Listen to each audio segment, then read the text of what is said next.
Bom, o Lula está utilizando o argumento Homer Simpson, né? A culpa é minha, eu coloco em quem eu quiser. Faz tempo que não colocavam a culpa em alguém com o sobrenome Bolsonaro. Tava até um pouco de saudade, até estranhando.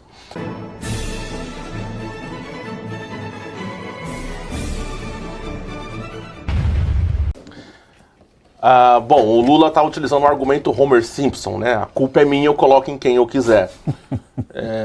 Faz tempo que não colocavam a culpa em alguém com o sobrenome Bolsonaro. Tava até um pouco de saudade, até estranhando.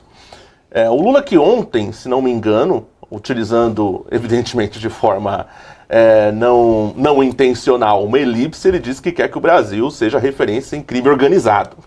Então, utilizou a elipse, esqueceu de dizer, né, em combate ao crime organizado. Mas tá bom. No que também a boca fala do que o coração tá cheio. Então a gente não sabe se foi um mau uso da elipse, se foi só um descuido ou se ele realmente quer que o Brasil seja referência em crime organizado. Tá senil, tá gagá, tem que sair, os dias deles estão contados. Com relação ao Supremo Tribunal Federal, responsável também pela nova sanção norte-americana, o Supremo ele foi signatário, né? Tá ali junto com o próprio Brasil, né, enquanto instituição que da Agenda 2030 da ONU, a qual sinceramente eu não gosto, mas que vincula as ações do Supremo. No tópico 16.13.10 fala sobre liberdade de expressão. O que é o tópico 16 da Agenda 2030 da ONU? Fala sobre as instituições eficazes, sustentáveis, que devem zelar, por exemplo, pelos direitos e garantias fundamentais. O Supremo Tribunal Federal não está cumprindo com o acordo da Agenda 2030 da ONU. Eu acho que esse deveria ser um norte para o Supremo. Tudo que vem fazendo vem, de certa forma, rompendo isso, então não está cumprindo esse acordo, e acredito que parte das sanções americanas, e evidentemente em consonância com outras nações, porque os Estados Unidos não faz isso sozinho, tá? Tem amparo, por conta dessa violação a termos da Agenda 2030 da ONU, que várias nações assinaram.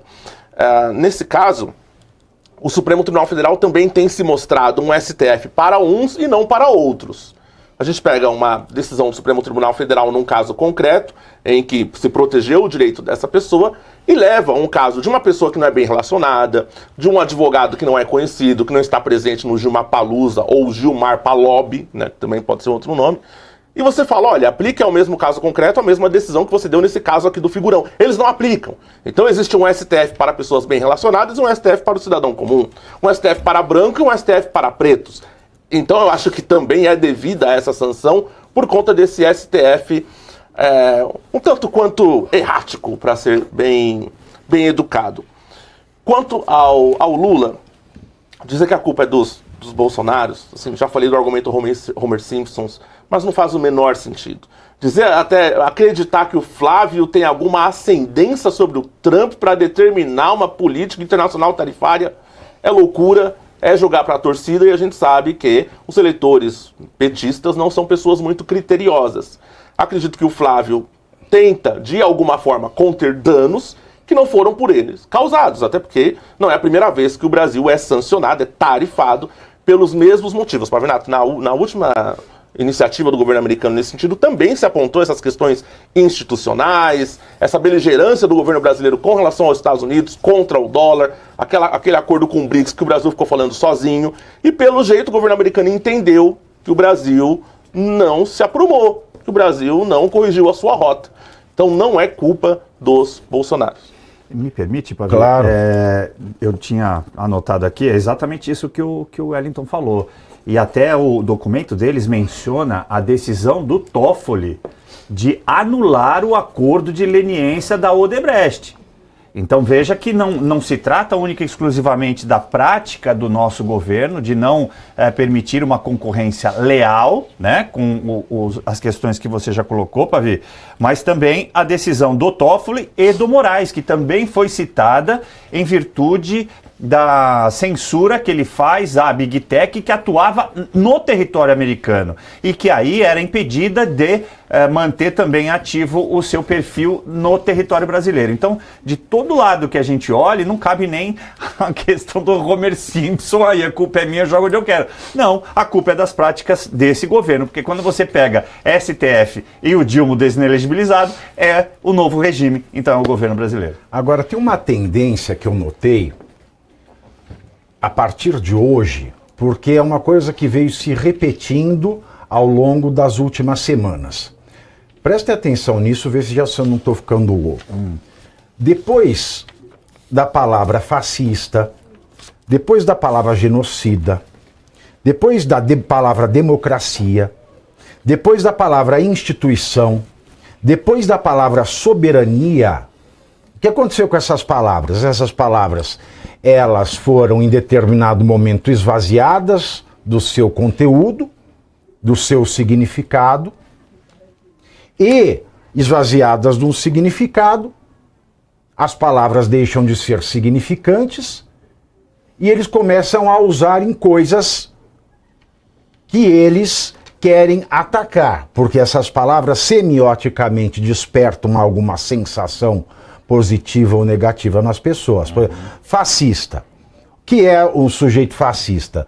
Um sujeito fascista é um sujeito com um senso de nacionalismo exacerbado, que passa a funcionar ao redor de um sujeito carismático, ao qual se reconhece o poder de ser a fonte do direito.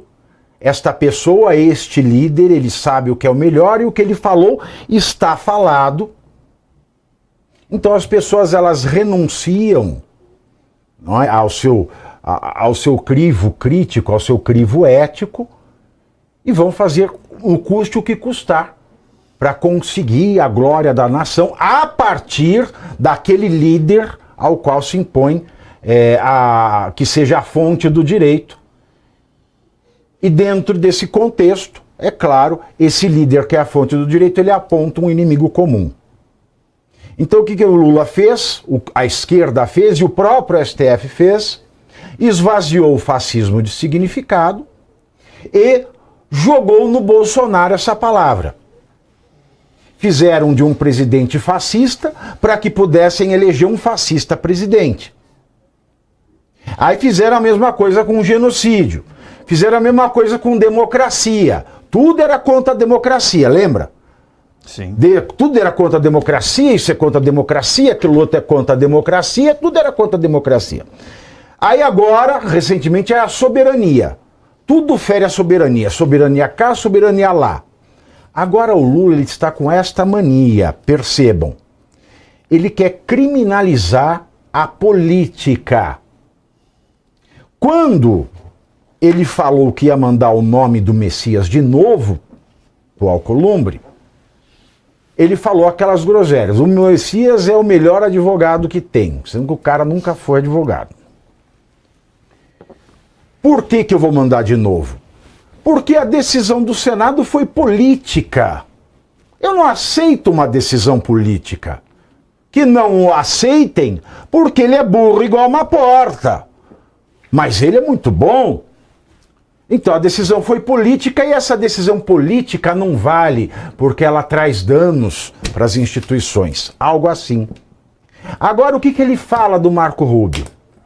O que ele fala desta conclusão, dessa investigação, dessa auditoria da relação comercial equânime de Estados Unidos para com o Brasil?